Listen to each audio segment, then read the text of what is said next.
অভিযোগ তোলা হয় মাওলানা মওদুদী আলাইহির রাহমা, তিনি সাহাবায়ে কেরামদের সমালোচনা করেছেন। তাহলে সাহাবীদের মর্যাদার বিষয়ে যে তিনি বইটা লিখেছেন, এটা কে লিখেছে? আপনারা দেখবেন আমাদের দেশে কিছু উলামায়ে কেরাম আছেন কওমি ঘরানার, ওনারা কওমিতে পড়ালেখা করেছেন, আলহামদুলিল্লাহ ভালো করেছেন, সবার কথা বলছি না, এক শ্রেণীর লোক। ওনারা সবসময় নিজেদেরকে পরিচয় দিতে পছন্দ করে, আমরা দেওবন্দি, আমরা দেওবন্দি, এবং বলে আমরা দেওবন্দি আকীদায় বিশ্বাস করি। দেওবন্দি আকীদার কিছু কিছু আকীদা এতটাই জঘন্য যে এই আকীদা আহলুস সুন্নাত ওয়াল জামাতের কোনো ইমাম এটার সাথে একমত নয়। সম্মানিত ভাইরা, মাঝে মধ্যে কিছু জিনিস আমরা দেখি যেগুলো আমাদেরকে খুব কষ্ট দেয়, পীড়া দেয়। গত কয়েকদিন ধরে আপনারা ফেসবুকে দেখতে পাচ্ছেন যে কওমি মাদ্রাসার পরীক্ষার প্রশ্নপত্রের মধ্যে লিখে দিয়েছে ফেরাকে বাতেলা, বাতিল ফেরকাগুলি কি, মওদুদীবাদ একটা বাতিল ফেরকা, সম্পর্কে তোমার ধারণা কি? নাউজুবিল্লাহ বলবেন না। এটা কি কোন একটা সাধারণ মানুষের কাজ, যার মধ্যে বুদ্ধি আছে, কিছু বিবেক আছে, সে কি এই কাজটা করতে পারে? একটা বোর্ডের পরীক্ষায়, বিভাগের পরীক্ষায় এই প্রশ্নটা করে দিয়েছে। এটা ব্যক্তি প্রতিহিংসা, অন্য কিছুই নয়। অভিযোগ তোলা হয় মাওলানা মওদুদী আলাইহির রাহমা, তিনি সাহাবায়ে কেরামদের সমালোচনা করেছেন। তাহলে সাহাবীদের মর্যাদার বিষয়ে যে তিনি বইটা লিখেছেন, এটা কে লিখেছে? আপনি উমর খেলাফত মুলুকিয়ত নিয়ে কথা বললেন, কিন্তু সাহাবীদের মর্যাদা সংক্রান্ত তার বইটি নিয়ে কোনো আলোচনাই করলেন না।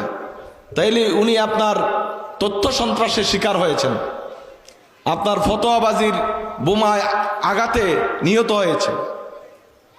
এটি হলো একতরফা কথা বলা, এই কথাগুলি আদৌ ঠিক না। আপনারা যদি এভাবে বলতে থাকেন তাহলে অন্যদের কাছে কিন্তু অনেক তথ্য আছে। আপনারা দেখবেন আমাদের দেশে কিছু উলামায়ে কেরাম আছেন কওমি ঘরানার, ওনারা কওমিতে পড়ালেখা করেছেন, আলহামদুলিল্লাহ ভালো করেছেন, সবার কথা বলছি না, এক শ্রেণীর লোক। ওনারা সবসময় নিজেদেরকে পরিচয় দিতে পছন্দ করে, আমরা দেওবন্দি, আমরা দেওবন্দি, এবং বলে আমরা দেওবন্দি আকীদায় বিশ্বাস করি। দেওবন্দি আকীদার কিছু কিছু আকীদা এতটাই জঘন্য যে এই আকীদা আহলুস সুন্নাত ওয়াল জামাতের কোনো ইমাম এটার সাথে একমত নয়। তখন এই কথা যদি আমরা বলি, তখন আপনারা বলবেন প্রতিহিংসা থেকে আমরা বলছি, কিন্তু আপনারা বলছেন কেন আরেকজনকে হেয় করার জন্য, ছোট করার জন্য? এক নম্বর কথা হলো আকীদাতু ওয়াহদাতুল ওয়াজুদ, মানে সমস্ত বিষয়ের ভিতরে আল্লাহ বিদ্যমান। সেটা গাছের পাতা হোক, ছাগলের মাথা হোক, সবগুলোর মধ্যে আল্লাহ আছেন। এই ওয়াহদাতুল ওয়াজুদের এই আকীদা, এটা দেওবন্দি আকীদা। এই আকীদা কোন আহলুস সুন্নাহ ওয়াল জামাতের আকীদা নয়। এজন্য আমি প্রায় সময় বলি, আমাদের একটা রোগ আছে, আমরা সুন্নত এবং বেদাতের সংজ্ঞাটা নিজেরা বানিয়ে নিছি। কোরআন সুন্নাহ, সুন্নত এবং বেদাতের যে সংজ্ঞা, এটাতে কিন্তু আমরা নাই। আমাদের ব্যক্তিগত একটা সংজ্ঞা আছে, সেটা কি? আমি যা করি তা সুন্নত, অন্যরা যা করে তা বেদাত। আপনারা বুঝতে পারছেন কিনা জানি না, আমি আবারও বলি, আমরা যে যেই অবস্থানে আছি সেটার অবস্থা কি? আমি যা করি সেটা সুন্নত, অন্যরা যা করে এটা বেদাত। ধরেন আমি কিয়াম পছন্দ করি, কিয়াম সুন্নত এখন আমার কাছে, তো অন্য করে না, সুতরাং হে বেদাতি। এটার নাম তো দিন না। দিন হলো কোরআন এবং হাদিসে যেটা আছে এটা আপনি মানবেন, এটা যে করক বা করক না, এইদিকে তাকানোর আপনার কোনো সুযোগ নাই। তাহলে ওয়াহদাতুল ওয়াজুদের যে কায়েল আপনারা বলেন, এটা তো আহলুস সুন্নাত ওয়াল জামাতের আকীদা নয়, বরং আল্লাহ সুবহানাহু ওয়া তাআলা আরশে আজিমে আছেন, তিনি সেখান থেকে মনিটরিং করেন। তার ইলম আছে, কে কোন জায়গায় কিভাবে আছে, আল্লাহ সুবহানাহু ওয়া তাআলা সবার ভিতরে ঢুকে আছেন। বিষয়টা একটি কুফরি আকীদা। সুতরাং আল্লাহ তাআলা আমাদেরকে শুভবুদ্ধির উদয় হোক, আমরা বুঝার চেষ্টা করি। সম্মানিত ভাইরা, নিজের মধ্যে হাজারো ত্রুটি আছে, আরেকজনের ত্রুটিগুলি তালাশ করতে যাবেন না। যখন আপনি তালাশ করবেন এই বিষয়ের উপরে, মওদুদী আকীদার উপরে, যেমন আপনারা কথা বলেন দেওবন্দি আকীদার উপরে, আল আকাইদুদ দেওবন্দিয়া, এটার উপর আলাদা কিতাব আছে। ওলামায়ে কেরাম যারা আছেন তাদেরকে বলবো, এটা আরবিতে লেখা, বেশ বড় একটা বই, এটার উপরে সবগুলো পয়েন্টে কথা বলা আছে। আমি শুধু আপনাদেরকে ইঙ্গিত দেওয়ার জন্য একটি পয়েন্টের কথা বলেছি। আরে আমার কিতাব আকাইদু আহলি সুন্নাহ মা সাবাতাত বিল কিতাবি ওয়াস সুন্নাহ, এই কিতাবটার মধ্যে ওয়াহাদাতুল ওজুদের চ্যাপ্টারে ওটা আমি রদ করেছি যে ওয়াহাদাতুল ওজুদ এটি আগাগোড়া একটি কুফরি মতবাদ, এটার সাথে ঈমান ইসলামের কোনো সম্পর্ক নাই। রুহানি ফয়েজ এটা প্রথম বের করেছেন দেওবন্দিরা। রুহানি ফয়েজের কোনো ওজুদ নাই। আল্লাহ রাসূল সাল্লাল্লাহু আলাইহি ওয়াসাল্লাম রুহানি ফয়েজের কথা বলেন নাই। কবর থেকে ফয়েজ আসে, মানুষ মরে গেলে সেখান থেকে ফয়েজ পাওয়া যায়। এই আকীদা সম্পূর্ণরূপে কোরআন হাদিস বিরোধী আকীদা। অসংখ্য আপনার তাদের বয়ান দেখবেন, কিচ্ছা দেখবেন, লেখনী দেখবেন, সেখানে বলা আছে উমুকের মাজারে গেলাম, উমুকের কবরে গেলাম, সেখান থেকে রুহানি ফয়েজ আমি পেয়েছি। শাহ ওলিউল্লাহর মাজারে গিয়েছি, সেখান থেকে রুহানি ফয়েজ পেয়েছি। এই রুহানি ফয়েজ পাওয়ার সংক্রান্ত যতগুলো কিচ্ছা আছে সবগুলি কিচ্ছা, এগুলির সাথে দ্বীনের কোনো সম্পর্ক নাই। বরং দ্বীনের সহি আকীদা হলো, আমি আমার কিতাবে এটা রদ করেছি, আকাইদু আহলি সুন্নাহ মা সাবাতাত বিল কিতাবি ওয়াস সুন্নাহ, কিতাবে আমি রদ করেছি রুহানি ফয়েজ বলতে কিছু নাই। এটা দেওবন্দি আকীদা, এটা আহলে সুন্নাত ওয়াল জামাতের আকীদা নয়। আহলে সুন্নাত ওয়াল জামাতের আকীদা হলো রুহানি ফয়েজ নাই। আল্লাহ রাসূল সাল্লাল্লাহু আলাইহি ওয়াসাল্লাম বলেছেন ইজা মাতাল ইনসানু ইনকাতা আনহু আমালুহু ইল্লা মিন সালাস, মানুষ ইন্তেকাল করলে তার আমলের দরজা বন্ধ হয়ে যায়। আপনাকে উনি ফয়েজ দিবে কোত্থেকে? ওনার তো ফয়েজ দেওয়াটা একটা আমল, ওই আমল করার সুযোগই তো কবরে নাই, আপনাকে উনি ফয়েজ দিবে কিভাবে? এই ভুয়া কথাগুলি ছড়াই দিলেন। আর আপনারা বলতেছেন আপনারা হক্কানি উলামায়ে কেরাম। নিজেরা হক্কানি হওয়ার আগে নিজের হক্কানিয়ত সম্পর্কে আগে বুঝে নেন ভালো করে, যে আপনি কতটুকু হক্কানি, কতটুকু মুহাক্কিক তাহকিক করেছেন। একটা উত্তর কেউ দিতে পারবে না যে ইজা মাতাল ইনসানু ইনকাতা আনহু আমালুহু, সহিহ হাদিস মুসলিম শরীফে। এর বিপক্ষে একটা আয়াত, একটা দলিল দেন, একটা কোরআনের আয়াত দেন অথবা হাদিস দেন যেখানে এটা প্রমাণ করা হয়েছে যে রুহানি ফয়েজ প্রমাণিত। তো রুহানি ফয়েজের এই ধোকা আপনারা দেওবন্দিরাই তো দেন। মানুষদেরকে বায়াতের সময় বলেন আমি অমুকের রুহানি ফয়েজ পেয়েছি। আর ওয়াজের কিতাবগুলো খুলে দেখবেন, আমি নাম বলছি না, নাম বললে তো মানুষ ক্ষুব্ধ হয়ে যায়। বড় বড় উলামায়ে কেরাম, ওনাদের সমস্ত বড় বড় উলামায়ে কেরাম, ওনারা ভালো মানুষ, আমি ওনাদের বিরুদ্ধে বলছি না, কিন্তু কিতাবের মধ্যে শুধু কিচ্ছা পাইবেন স্বপ্নে দেখেছি। এমনকি এক জায়গায় আমি পড়েছি মুহাম্মদ রাসূলুল্লাহ সাল্লাল্লাহু আলাইহি ওয়াসাল্লাম নাকি স্বপ্নে এসে গেছেন, এসে কথা বলেছেন। কালকে একটা তথ্য দেখলাম, এক হুজুর ওয়াজ করতেছেন, এক দেওবন্দি ওয়াজ।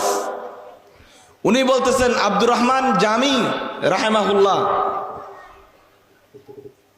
তিনি নাকি আল্লাহ রাসূলের শানে একবার বললেন 40টা, একবার বললেন 41টা কবিতার লাইন লিখেছেন ফার্সি ভাষায়। আর এটা লেখার পরে এই কবিতা উনি পড়ার জন্য মদিনায় যাবেন, রওনা করেছেন। আমি সংক্ষেপে বলবো, আমার সময় শেষ। উনি রওনা করে যাচ্ছেন, যা আমি ভিডিওতে ওনার বক্তব্যটা নিজেই শুনলাম। যাওয়ার পরে তিনি যখন মদিনার কাছাকাছি পৌঁছছেন, তখন মদিনার গভর্নরকে বা মক্কার গভর্নরকে আল্লাহ রাসূল স্বপ্নে দেখিয়েছেন যে এই নামের একটা লোক আসতেছে, তার এইরকম চেহারা, এইরকম রং, এইরকম উচ্চতা সব দেখাই দিছে, বলে দিছে সে আসা মাত্রই তাকে আটকাইতে হবে, সেজন্য মদিনায় আসতে না পারে। কি কারণে আসতে না পারে এটা গভর্নরকে বলে নাই। তুমি এখনই পাহারা বসাও, চৌকি বসাও চতুর্দিকে, সব চৌকিতে পাহারায় পাহারায় রাস্তার মোড়ে মোড়ে পাহারা দিয়ে আব্দুর রহমান জামিকে আটকানো হয়েছে। ধরে ওনাকে নিয়ে আসা হয়েছে গভর্নরের কাছে। গভর্নর নাকি ওনাকে বসাইয়া আবার ঘুমাইতে গেছে। এই ঘুমাইতে যাওয়ার ফাঁকে উনি এখান থেকে চলে গেছে। মানে আল্লাহ রাসূলের ভালোবাসায় গভর্নরের কথা না শুনে উনি এখান থেকে পলাইয়া মদিনার দিকে চলে যেতেছে। আবার আল্লাহ রসুল স্বপ্নে দেখাইলেন যে না তুমি কি করো, ঘুমাইতেছো এখানে, ওই লোক তো পলাইয়া চলে আসছে অনেক দূর পর্যন্ত, সেগুলোকে আবার আটকাও। তো পুলিশ দিয়ে আবার হেরে আটকাই ধরে নিয়ে গেছে। নিয়ে যাওয়ার পর কিছু হালকা পাতলা হয়তো মারধরও করছে, ওনার বর্ণনায় যা বলছে।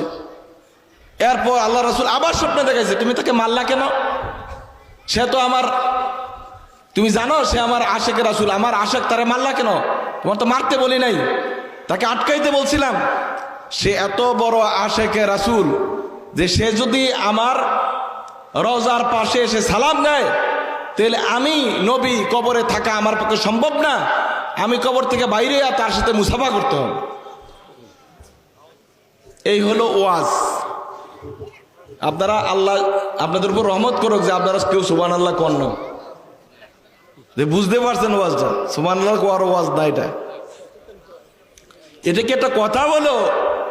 এটা না কিচ্ছা হলো, না কিচ্ছার আগামাথা হলো? আল্লাহ রাসূল সাল্লাল্লাহু আলাইহি ওয়াসাল্লাম দাঁড়াইয়া ওনার সাথে মুসাফা করতে হবে, এই ভয়ে রাসূল বারবার গভর্নরকে দেখাচ্ছে এই লোক যেন এদিকে আসতে না পারে। এই সমস্ত ভুয়া ওয়াজ আপনারা করেন, আমরা এই সমস্ত ওয়াজ করি না। এই সময় ভিত্তিহীন ওয়াজ আপনারা করেন, আমরা এই সমস্ত ওয়াজ করি না। আমাদের দোষ একটাই, কথা বললে আমরা কোরআনের সাহায্য নেই, সহযোগিতা নেই, সহিহ হাদিসের কথা বলি। হয়তো এগুলো আপনাদের কাছে পছন্দ হয় না, কিন্তু এই জন্য একজনকে একটা অপবাদ দিয়ে দেওয়া, মিথ্যা তহমত দেওয়া, একটু কি মনে ভয় ঢুকে না? সম্মানিত ভাইয়েরা, আরেকটা বর্ণনা তারা করে, আহমদ রাফাই নামে একজন লোক ছিলেন, এটা ওনাদের ওয়াজ, আমি শুধু নকল করতেছি। আহমদ রাফাই তিনি নাকি আল্লাহ রাসূল সাল্লাল্লাহু আলাইহি ওয়াসাল্লামের কবরের কাছে এসেছিলেন, এসে কবিতা আবৃত্তি করেছিলেন আবেগ দিয়ে। আর আল্লাহ রাসূল সাল্লাল্লাহু আলাইহি ওয়াসাল্লাম নাকি সেই সময় হাত বের করে দিয়েছিলেন তার সাথে মুসাফা করার জন্য। আর ওই কিচ্ছায় বলা হয়েছে 90,000 মানুষ সেদিন আল্লাহ রাসূলের হাতটা দেখতে পেয়েছে। এখন কিচ্ছাটার সাথে আপনাদেরকে আমি মিলাই দিই। রাসূলুল্লাহ সাল্লাল্লাহু আলাইহি ওয়াসাল্লামের হাত বের করেছেন, এইটা দেখার কোনো সুযোগ নাই। এটা প্রথমেই একটা বাজে মিথ্যা কথা, এটা কাহিনী। আল্লাহ রাসূল সাল্লাল্লাহু আলাইহি ওয়াসাল্লামের কবর রওজা, এটা আপনারা দেখেছেন। কবর থেকে যে মসজিদে নববীর কবর থেকে যে রাউজাতুম মিন রিয়াদিল জান্নার জায়গাটা কতটুকু, এটা আপনারা সবাই দেখেছেন।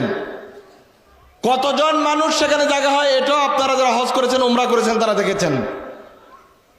এখানে 90,000 মানুষ জায়গা হবে তার দূরের কথা, 900 মানুষ জায়গা হওয়া কঠিন। কি আপনারা আমার সাথে একমত নেই? এখানে 900-9,000 মানুষ যেখানে জায়গা হয় না, আল্লাহ রাসূল হাত উঠাইছে, ওই দিন 90,000 মানুষ দেখছে। হাতটা কতক্ষণ রাখছিল উপরের দিকে, ঠিক কত মিনিটে উঠাইছিল, কারা কারা সাক্ষী ছিল, কোনো কিছু এই তথ্য নাই। শুধু ভুয়া একটা কিচ্ছা বলে দিয়ে সুবহানাল্লাহ ঢেউ লেগে গেছে। এরকম একটা দুইটা নয়, শত শত কিচ্ছার আকর হলেন আপনারা যারা দেওবন্দি হুজুর, ওলামায়ে দেওবন্দ, আপনারা এগুলি বলেন যেগুলোর কোনো ভিত্তি নাই। কথা ঠিক কিনা বলেন? আর আল্লাহ রাসূল সাল্লাল্লাহু আলাইহি ওয়াসাল্লামের যে কারামত, যে মুজিজাত রয়েছে, মুজিজাগুলোর কথা বলেন, আপনার ইশকের কথা বলে সময় নষ্ট না করে দ্বীনের কথাগুলো বলার চেষ্টা করেন। আল্লাহ সুবহানাহু ওয়া তাআলা আমাদের সবাইকে দ্বীনের কথাগুলো বুঝার, আমল করার তৌফিক দান করুক। আমরা সবাই বলি আমিন। আর যারা না বুঝে উলামায়ে কেরামদের উপর তুহমত দেন, আল্লাহ তাআলা তাদেরকে বুঝার তৌফিক দান করুক। আমরা সবাই বলি আমিন। কাদা সরাসরি আর কত করবেন? একজন আরেকজনের বিরুদ্ধে বলে যাচ্ছেন, একজন আরেকজনের বিরুদ্ধে বলে যাচ্ছেন। বিরুদ্ধে বলার জন্য তো এই মঞ্চগুলি নয়, এখানে দ্বীনের হেদায়েতের জন্য কথা বলেন। একটা দুইটা মানুষ দ্বীনের সহি বুঝ নিয়ে যাক, এই চেষ্টা করেন, এটাই হওয়া উচিত। আল্লাহ রাব্বুল আলামিন আমাদের সবাইকে দ্বীনের কথাগুলো বুঝার, আমল করার, হেদায়েতের উপর থাকার তৌফিক এনায়েত করুক। আমিন। ওয়া আখিরু দাওয়ানা আনিল হামদুলিল্লাহি রাব্বিল আলামিন ওয়া মা তৌফিক ইল্লা বিল্লাহ। আসসালামু আলাইকুম ওয়া রাহমাতুল্লাহি ওয়া বারাকাতুহু।